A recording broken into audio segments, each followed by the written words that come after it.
जय हिंद दोस्तों आज हम अपनी क्लास के अंदर करने वाले हैं टीडीएस और TCS, tax deducted at source and tax collected at source. ये दोनों सरकार लाई क्यों?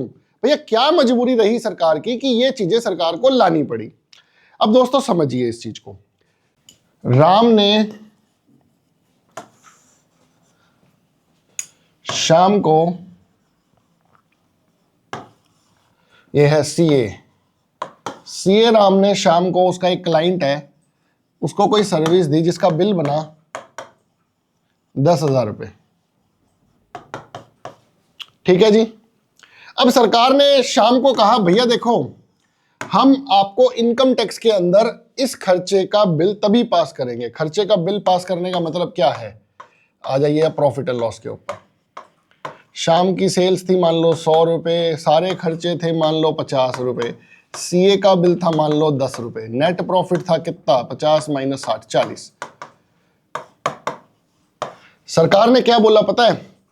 अगर ये 10 रुपए का खर्चा तुम्हें अलाउ कराना है, तुम्हें खर्चा अलाउ करूं तो भैया इसका टीडीएस काटो। यार ऐसा किया ही क्यों सरकार ने? क्यों कंप्लायंस बढ़ा रही है? यूं तो कहते हैं ईज ऑफ डूइंग बिजनेस है। देखो दोस्तों, सरकार की जगह पे आके समझो, ये सीए राम अपनी इनकम टैक्स की रिटर्न के अंदर ये बिल दिखाएगा या नहीं दिखाएगा, इस चीज की क्या एश्योरेंस है? लेकिन अगर टीडीएस कटा होगा तो होगा क्या पता है? जब श्याम इसका टीडीएस काटेगा तो इनका 26 एएस होता है अभी, और अभी नए एक्ट के अंदर उसका नाम चेंज हो गया होगा। ये पहले से 1961 से 26 एएस ही नाम आ रहा है। 26 एएस के अंदर ऑटो पॉपुलेट हो जाएगा सीए राम के कि भैया तूने श्याम को 10,000 रुपए की सर्विस दी है, जिसके ऊपर शाम ने टीडीएस एट एप्लीकेबल रेट तेरा मान लो 100 रुपए काटा है, 1000 रुपए काटा है, चलो ठीक है, 1000 रुपए का टीडीएस आपका शाम ने काटा है, तो भैया वो इनकम टैक्स की रिटर्न में उसको सेल दिखानी पड़ेगी। अब हो क्या रहा है प्रैक्टिकली, कुछ लोग बिना टीडीएस को रिकंसाइल करे इनकम टैक्स की रिटर्न पहले भर देते थे। अब सरकार ने उसके ऊपर पूरी स्ट्रिक्टनेस कर दी है। अगर आपने बिना देखे उसको भरा तो इनकम टैक्स की return with in 15 minutes defective हो जाएगी, मतलब इनकम टैक्स की रिटर्न स्क्रैप हो जाएगी, इनवैलिड हो जाएगी। तो दोस्तों इसको जानना बहुत जरूरी है। चलिए अभी मैं आपको बहुत ज्यादा कॉम्प्लेक्स चीजों की तरफ नहीं लेके जाता हूं, अभी हम टीडीएस की जर्नल एंट्री सीखते हैं। टीडीएस जर्नल एंट्री होगा कैसे? चलिए जी, ये है राम और ये है श्याम, दोनों की बुक्स में सिखाते हैं जर्नल एंट्री। राम ने अपनी किताब में क्या एंट्री पास करी है? इसने इनकम बुक करनी है, श्याम अकाउंट डेबिट, ये सीए है भैया हमारे राम जी, टू सेल्स या प्रोफेशनल फीस, आप कोई भी नाम रख सकते हो। अभी मैं जीएसटी का कोई भी इंपैक्ट इसमें नहीं ले रहा हूं, सिंपल रख रहे हैं 10,000 रुपए, 10,000 रुपए। ठीक है जी। एक एंट्री राम अपनी किताब में ये करेगा। श्याम अपनी किताब में क्या एंट्री पास करेगा? ये श्याम के लिए क्या है? खर्चा। खर्चे आर ऑलवेज डेबिटेड, तो मान लीजिए professional expenses account debit to, किसको पेमेंट करनी है? सीए राम। कितने पैसे? 10,000 रुपए, 10,000 रुपए। ठीक है जी। इन दोनों की किताबों के अंदर ये एंट्रियां, पहली एंट्री हो गई है। अब सरकार ने बोला श्याम से बेटा टीडीएस काट। श्याम ने बोला ठीक है जी, जनरल एंट्री सीए साहब आप ही बता दो। राम ने बोला अच्छा भाई रुक, मैं तेरे को जनरल एंट्री बताता हूं। पता है क्या करनी है इसमें एंट्री? राम की पेमेंट कितनी करेगा? 1000 रुपए से, मान लो 10% टीडीएस का रेट है, तो भैया राम मैंने तेरे को 1000 रुपए दे दिए। कैसे दे दिए? अपनी किताबों में बुक किया टीडीएस पेबल, मतलब मेरा सरकार की तरफ ये लायबिलिटी हो गई। राम को 10,000 की बजाय मैं दूंगा सिर्फ 9,000 रुपए, बैंक से दूंगा 9,000 रुपए या कैश से, what ever is the case, और बाकी 1000 रुपए का तेरा टीडीएस जमा करा दिया। राम का लेजर सेटल्ड है, राम 10,000 रुपए से क्रेडिट हुआ है, राम 10,000 रुपए से क्रेडिट हुआ है, 9,000 रुपए से एक पेमेंट डेबिट हुई है और 1000 रुपए का टीडीएस पेबल। अच्छा अब टीडीएस पेबल की क्या एंट्री होगी?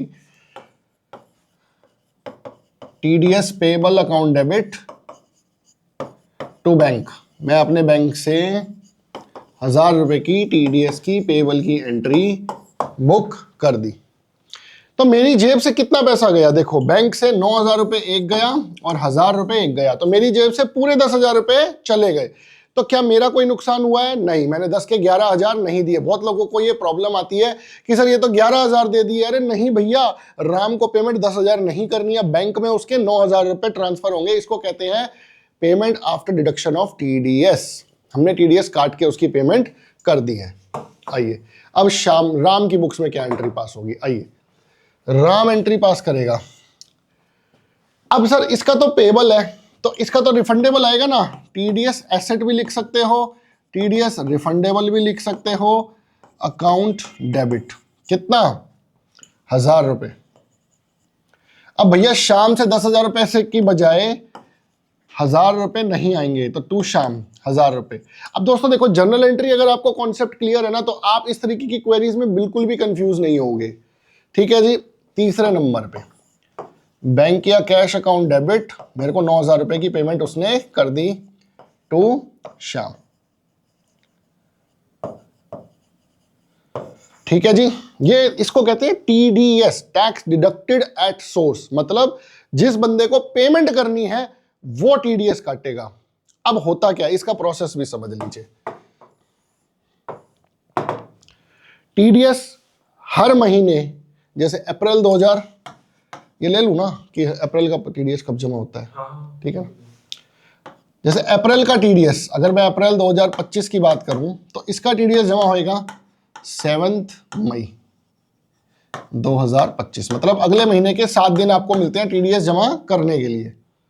अप्रैल, मई, जून, मई का 7 जून, जून का 7 जुलाई, मतलब अगले महीने के 7 दिन मिलते हैं। और इसकी एक स्टेटमेंट फाइल होती है, स्टेटमेंट फाइल होती है, उसकी डेट पता है क्या है? उसकी जो स्टेटमेंट फाइल होती है उसकी लास्ट डेट होती है 31 जुलाई। मतलब फर्स्ट क्वार्टर की जो टीडीएस की रिटर्न है, टीडीएस, फिर से tax deducted at source, TCS की अलग है, ये टीडीएस की मैं बात कर रहा हूं। टीडीएस की रिटर्न की डेट 31 जुलाई है। 31 जुलाई 2025 से पहले पहले आपको टीडीएस की रिटर्न डालनी है। अब सर जो सीए राम था और ये श्याम है, श्याम ने टीडीएस काटा, क्या राम को भी कुछ करना है? The answer is no. Ram का श्याम ने राम का टीडीएस काटा, अप्रैल का बिल था तो मान लो 7 मई तक इसने जमा कराया और 31 जुलाई से पहले पहले अपनी टीडीएस की रिटर्न डालनी है। और मेरा जो 26 एएस है सीए राम का इनकम टैक्स की साइट के ऊपर, उसमें जैसे ही वो टीडीएस की रिटर्न 31 जुलाई को भरेगा, मैंने जो है 1 अप्रैल को अगर बिल करा तो भैया मेरे को 7 मई को 26 एएस में वो नहीं दिखाएगा। जब तक ये स्टेटमेंट नहीं डालेगा तब तक नहीं दिखाएगा। तो होता क्या है दोस्तों, जो 7 तारीख को हम अगले महीने की अगले महीने की 7 तारीख से पहले पहले जो टीडीएस का चालान जमा करते हैं उसमें किसी का पैन नंबर वगैरह कुछ नहीं जाता। अब मैं आगे बढ़ाता हूं इसको, थोड़ा सा आपको इसके बारे में और बताता हूं। मान लीजिए राम ने बहुत सारे बिल लिए, सीए की फीस का बिल, XYZ बिल, उन सब का टीडीएस, मान लो ये मैं अप्रैल 2025 की बात कर रहा हूं। मान लीजिए इन सब का टीडीएस मिला के उसको जमा कराना था 10,000 रुपए। और भी बहुत सारे बिल हैं, CDE, ठीक है, इन सब का बिल हुआ 10,000 रुपए। ठीक है जी, उसने चालान तो जमा कर दिया 10,000 रुपए का 7 मई तक।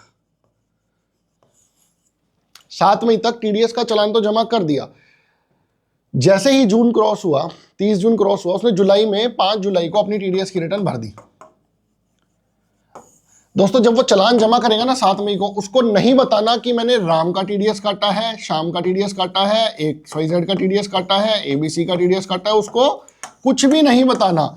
इसलिए कुछ लोगों को ये लगता है कि यार मेरा टीडीएस कट गया तो 7 मई को दिखा देगा। भैया कैसे दिखाएगा जब तक आपके पैन नंबर पे रिपोर्टिंग नहीं होगी। आपके पैन नंबर पे रिपोर्टिंग करेगा वो 5 जुलाई को या 30 जून के बाद कभी भी कर सकता है, अप टू 31 जुलाई। जैसे ही अब वो पता है क्या करेगा, लिखेगा राम का पैन नंबर है ABCDE 1 2 3 4 F, pan name bill amount 10,000, TDS 1,000, इसका चालान 10,000 रुपये का, सारी डिटेल बनाएगा ABCD DEF जो भी नाम थे XYZ, इन सबका इतना इतना इतना इतना एक स्टेटमेंट बनाएगा और उसको TDS की रिटर्न में फाइल करेगा। सर ये TDS की रिटर्न कब कब जाती है ये और बताओ। सर अप्रैल टू जून की रिटर्न जाती है 31 जुलाई से पहले पहले, जुलाई टू सितंबर की जाती है 31 अक्टूबर से पहले पहले, अक्टूबर टू दिसंबर की जाती है 31 जनवरी से पहले पहले, और अप्रैल टू मार्च, जैसे अभी हम अप्रैल टू मार्च 2026 में खड़े हैं तो इसकी रिटर्न की डेट थोड़ी सी अलग है, 31 मई। और जो 30 अप्रैल का 31 मार्च का जो मार्च के महीने का TDS है उसकी ड्यू डेट पता है कब है? 7 अप्रैल। नो, उसके लिए सरकार ने ईयर एंड के लिए आपको 30 डेज दिए हैं। 30th April is the last date of TDS। दोस्तों ये अप्रैल टू मार्च गलती से लिख दिया है मैंने, this is January to March, please read it as January to March. ये जनवरी टू मार्च क्वार्टर की हम बात कर रहे हैं। जनवरी टू मार्च क्वार्टर की जो TDS की रिटर्न है वो 31 मई को जाएगी, और 31 मार्च यानी कि मार्च के महीने का जो TDS है वो जाएगा 30 अप्रैल तक। मतलब आपको 30 अप्रैल से पहले पहले उसको जमा कराना है।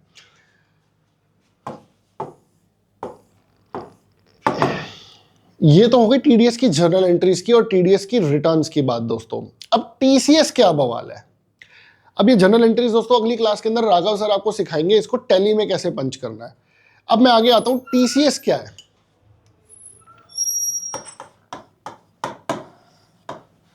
देखो दोस्तों, पहली बात तो जो TDS हमने पढ़ा ना वो मेजरली ऑन सर्विसेज है, कुछ स्पेसिफाइड केसेस के अंदर वो गुड्स पे भी एप्लीकेबल है, हम उसको भी कवर करेंगे, अभी ही करेंगे। TCS क्या हुआ? देखिए मैं आपको एक छोटा सा एग्जांपल देता हूं। मेरी फैक्ट्री में स्क्रैप बना था, स्क्रैप की वैल्यू बनी मान लो 10,000 रुपए, ठीक है जी। वो स्क्रैप वाला बंदा जो लेके जाता था ना वो सारी ब्लैक मनी जनरेट करता था और अपनी इनकम टैक्स रिटर्न में स्क्रैप की इनकम दिखाता ही नहीं था, सॉरी स्क्रैप का इनकम खर्चा कुछ भी नहीं दिखाता था।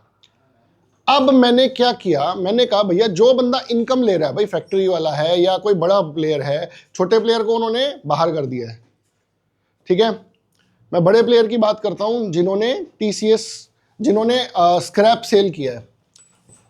फिर से आ जाता हूं मैं, factory owner, scrap dealer. Factory owner ने इसको बोला स्क्रैप को वाले को कि भाई तू 10,000 रुपए का मेरा स्क्रैप ले जा। इसने बोला ठीक है जी 10,000 रुपए का स्क्रैप ले जाता हूं। फैक्ट्री ओनर बोला भाई तेरा TDS और TCS और काटूंगा तो मान ले 100 रुपए ऊपर लगेंगे तो मैं तेरे से 10,100 रुपए लूंगा। अब ये स्क्रैप डीलर बोला ये क्या बवाल है यार, मेरा क्यों टैक्स काट रहा है तू भाई? तो सरकार ने बोला भैया फैक्ट्री ओनर तेरे को TCS काटना मैंडेटरी है। अब जनरल एंट्री क्या होगी? अब इसके अंदर सबसे पहली बात हमें यह जाननी है सेल किसकी है, परचेज किसकी है। सेल है फैक्ट्री डीलर स्क्रैप बेच रहा है, और परचेज किसकी है? स्क्रैप डीलर की, क्योंकि वो स्क्रैप आपसे खरीद के लेके जा रहा है। तो जनरल एंट्री क्या पास करेगा? Factory owner. स्क्रैप डीलर मेरा डेटर बनेगा क्योंकि मैंने इसको स्क्रैप बेच दिया है। To scrap income under sales कितने का? 10,000 रुपए।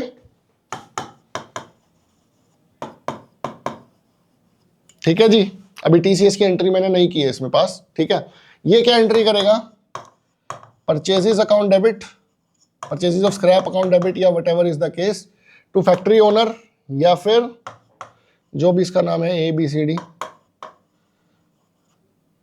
मुझे फैक्ट्री ओनर को 10,000 रुपए देने हैं। अब इसी जनरल एंट्री के अंदर या तो आप दूसरी एंट्री कर लो या इसी जनरल एंट्री के अंदर मैं ऐड करके दिखाता हूं। अभी हमने बेसिक लेवल एंट्री तो ऊपर बता दी थी आपको जिसमें हम अलग अलग एंट्रीज कर रहे थे। अब मैं इसी के अंदर ऐड कर रहा हूं, ठीक है। स्क्रैप डीलर से मैं 10,000 रुपए नहीं लूंगा, मैं कितने लूंगा? 10,100 रुपए, राइट। मुझे फैक्ट्री ओनर को 10,000 नहीं देने, मुझे कितने देने हैं? 10,100 रुपए। राइट। मैं टीसीएस पेबल अपना बुक करूंगा, ठीक है। मैं टीसीएस का अपना एसेट बुक करूंगा क्योंकि मैं इनकम टैक्स के टाइम पे इसको क्लेम करूंगा, मेरे 26 एएस में ये आ जाएगा। मैंने एक ही एंट्री में कर दिया, मैं चाहता तो इसको अलग अलग एंट्री में भी कर सकता था। दोस्तों अभी अभी हमारी टीम ने बोला जी टीसीएस को थोड़ा और समझाया जाए। आपके सामने हम अपनी टीम को भी एजुकेट कर रहे हैं। दोस्तों क्या होता है, स्क्रैप डीलर जितने भी है ना, ये सब नंबर 2 की इनकम जनरेट करते हैं, मतलब अपनी किताबें वगैरह ढंग से बनाते नहीं है। तो सरकार ने इनका कान पकड़ने के लिए टीसीएस का कॉन्सेप्ट लेके आई, टैक्स कलेक्टेड एट सोर्स। मतलब फैक्ट्री ओनर जब माल बेचेगा, स्क्रैप बेचेगा अपनी फैक्ट्री से, तो भैया इसका इनकम टैक्स पोर्टल के ऊपर इसके पैन कार्ड पे रिपोर्टिंग कर कि भैया इस बंदे ने तेरे से स्क्रैप खरीदा है। खरीदेगा तो बेचेगा भी कहीं ना कहीं। एक बार खरीद पकड़ लो इसकी, तो इनकम टैक्स डिपार्टमेंट ने बोला इसकी खरीद पकड़वाओ जी आप। जब मैं सीए का खर्चा बुक कर रहा था तब उन्होंने सीए की इनकम को पकड़ा, यहां पे आपने सामने वाले की परचेज पकड़ी है। दोनों चीजों का डिफरेंस समझिए दोस्तों। टैक्स डिडक्टेड एट सोर्स, जो बंदा पेमेंट करता है वो टीडीएस काटता है। टैक्स कलेक्टेड एट सोर्स, जो बंदा पेमेंट रिसीव करता है वो टीसीएस काटता है। यहां पे पेमेंट किसने रिसीव करी, अगली एंट्री क्या होगी, बैंक अकाउंट डेबिट 10,100 रुपए टू स्क्रैप डीलर 10,100 रुपए। और ये एंट्री क्या पास करेगा, फैक्ट्री ओनर अकाउंट डेबिट 10,100 रुपए टू बैंक 10,100 रुपए। इसने माल 10,000 का ही खरीदा है, लेकिन 100 रुपए का क्या आ गया इसका, टीसीएस का एसेट, जो ये इनकम टैक्स की रिटर्न में क्लेम कर लेगा। और इसको इसकी परचेज इनकम टैक्स की पोर्टल पे आ रही होगी, मान लो 50 लाख रुपए। तो भैया अगर परचेज 50 लाख आ रही है तो सेल भी तो काटेगा। हर साल परचेज थोड़ी करता जाएगा ये स्क्रैप डीलर।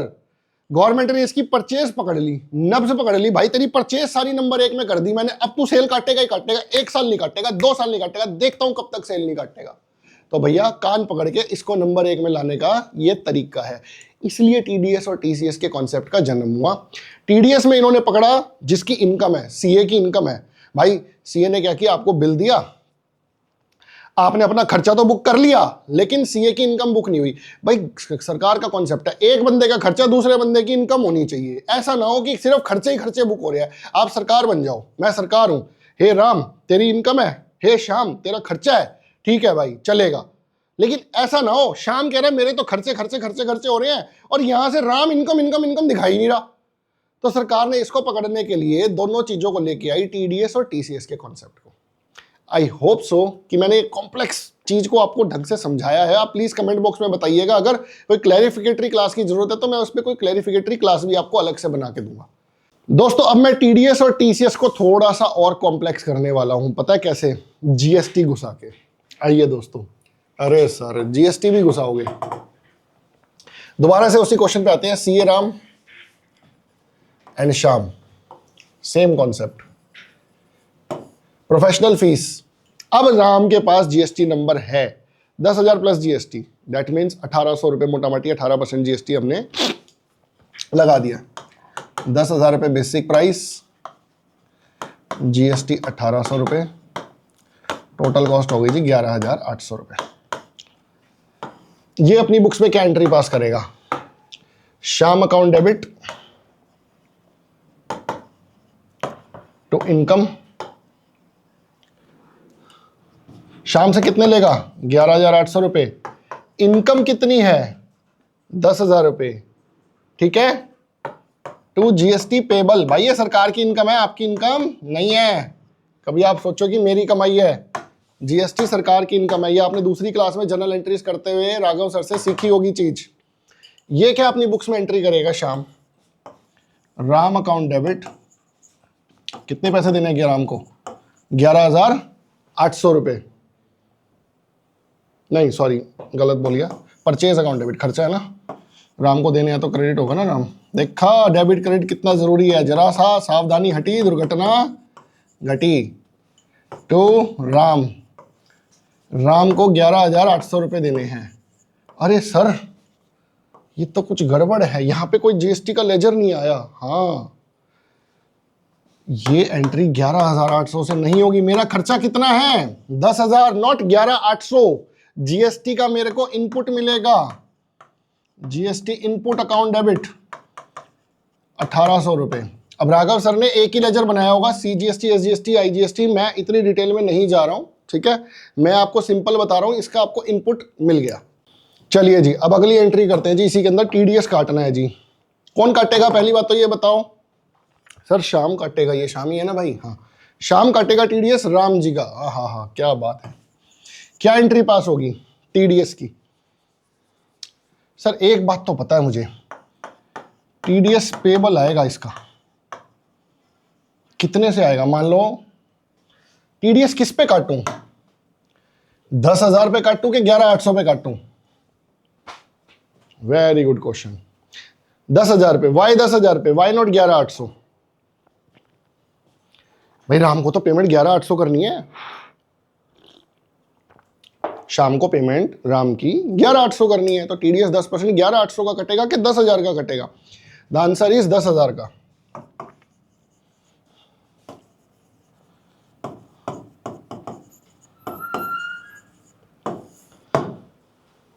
सर 11,800 का क्यों नहीं? हमने तो राम को 11,800 की पेमेंट करी है, तो 11,800 का 1,180 टीडीएस कटना चाहिए। देखो दोस्तों, टीडीएस के जितने भी सेक्शंस बने हुए हैं उसके अंदर एक लाइन लिखी हुई है, एनी इनकम जो तुमने किसी सामने वाले बंदे को इनकम के लिeu में पैसा दिया है उसके ऊपर टीडीएस काटना है। अब ये जो आप 11,800 देख रहे हो, इसमें से 1,800 रुपए की राम की इनकम नहीं है। पता है क्यों? राम क्या अपनी बुक्स में एंट्री करेगा? GST payable account debit to bank. Why? ये राम की इनकम है ही नहीं, उसको सरकार को देना है। उसकी इनकम तो 10,000 ही है, उसकी इनकम 11,800 नहीं है। ठीक है जी। अब टीडीएस की एंट्री इधर तो हो गई, इधर क्या एंट्री होगी? टीडीएस एसेट अकाउंट डेबिट कितना? 1,000 रुपए टू, क्या नाम था, श्याम, 1,000 रुपए। अगली एंट्री क्या होगी जी? Bank account debit. इसके पास पैसा आया, कितना आया? 11,800 माइनस 1,000, 10,800 रुपए टू शाम, 10,800 रुपए। और ये क्या एंट्री पास करेगा? Ram account debit to bank कितना? 10,800, 11,800 माइनस 1,000। और टीडीएस की पेमेंट ये सरकार को करेगा। क्या करेगा? टीडीएस पेबल अकाउंट डेबिट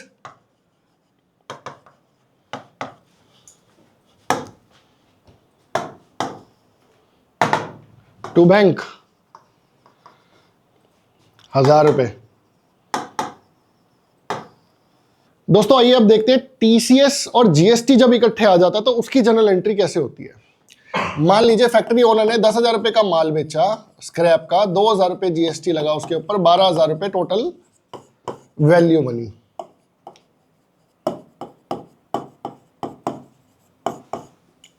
भाई फैक्ट्री वाले को तो जीएसटी लगाना ही पड़ेगा, उसके पास ऑलरेडी जीएसटी नंबर होगा ही। तो फैक्ट्री ओनर क्या एंट्री पास करेगा?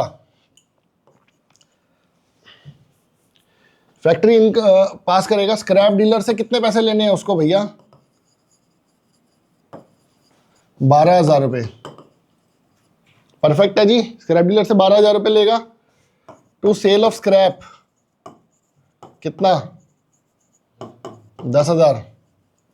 टू जीएसटी पेबल कितना? 2,000 रुपए। ठीक है जी, ये एंट्री तो प्रॉपर हो गई। अब स्क्रैप डीलर क्या एंट्री पास करेगा? मैं इसी के अंदर और ऐड नहीं कर रहा, टीसीएस की एंट्री अलग करेंगे उसकी एंट्री। ठीक है, स्क्रैप डीलर क्या एंट्री पास करेगा? Purchase of scrap account debit. Scrap की परचेज कितने से है जी? 10,000 रुपए से। लेकिन फैक्ट्री ओनर को पैसा कितना देना है? 12,000 रुपए। तो बाकी क्या बचा? GST input. GST input account debit कितना? 2,000 रुपए। तो ये 12,000 रुपए से एंट्री हो गई। अब फैक्ट्री ओनर को बोला सरकार ने, भैया इसका टीसीएस काट। हमें डाउट है कि ये बंदा अपना पूरा जीएसटी, पूरा इनकम टैक्स की रिटर्न ईमानदारी से भरेगा, तो हमने फैक्ट्री ओनर तेरे ऊपर लाइबिलिटी कर दी है, इसका टीसीएस काट दे। मान लो 100 रुपए काट लेते हैं, चलो 1000 रुपए काट लेते हैं, चलो इजी कैलकुलेशन रखते हैं। चलिए जी, 1000 रुपए का टीसीएस काटना है, तो एंट्री क्या होगी? स्क्रैप डीलर से ये कहेगा भैया 1000 रुपए और निकाल, तेरा टीसीएस जमा करना है। माल बेचा 12,000 का, 1000 रुपए ऊपर और ले लिए। अगली एंट्री क्या पास करेगा ये? TCS payable account debit to bank, कितनी? 1000 रुपए। तो भैया उसको तो पूरे 12,000 रुपए ही मिलेंगे, 1000 रुपए जोड़ के। तो मतलब कि उसको स्क्रैप डीलर से कितने पैसे मिलेंगे भैया? Bank account debit to scrap dealer, कितने? 13,000। 12,000 जमा 1,000 है। ये कैसे हो गया? सेल्स के अमाउंट से भी ज्यादा पैसा मिलेगा। हाँ जी, टीसीएस का पैसा भी तो लोगे ना एक्स्ट्रा उससे। अब ये क्या एंट्री पास करेगा? टीसीएस एसेट अकाउंट डेबिट, इसका एसेट बनेगा क्योंकि इनकम टैक्स में इसको रिफंड भी मिल सकता है। 1000 रुपए टू फैक्ट्री ओनर, कितना? ये हो गया जी 1000 रुपए। और अगली एंट्री क्या पास करेगा ये? इसके केस में टीसीएस पेबल की कोई एंट्री नहीं होगी क्योंकि टीसीएस तो इसको पे करना है सरकार को। तो ये तो सीधा एंट्री करेगा फैक्ट्री ओनर अकाउंट डेबिट, कितने? 12 + 1, 13,000 रुपए टू बैंक, 13,000 रुपए। पैसा सेटल्ड। तो कुछ समझ में आया दोस्तों? अच्छा, कमाल की बात क्या है, जो टीसीएस कटेगा वो भी बेस वैल्यू पे कटेगा। मैंने 20% 10% का रेट माना है टीसीएस का, तो टीसीएस जो है वो बेस पे कटेगा क्योंकि अगेन ये जो 2,000 रुपए की जीएसटी पेबल है, it is not the income of factory owner और ऑफ द स्क्रैप डीलर। ये किसी की भी इनकम नहीं है 2,000 रुपए। तो भैया इसीलिए टीडीएस और टीसीएस के सेक्शंस के अंदर अगर आप ध्यान से पढ़ेंगे तो वहां पे पता है क्या वर्ड लिखा हुआ है? Any income paid by you to anybody. TDS के अंदर लिखा हुआ है any income which is received by you from scrap dealer.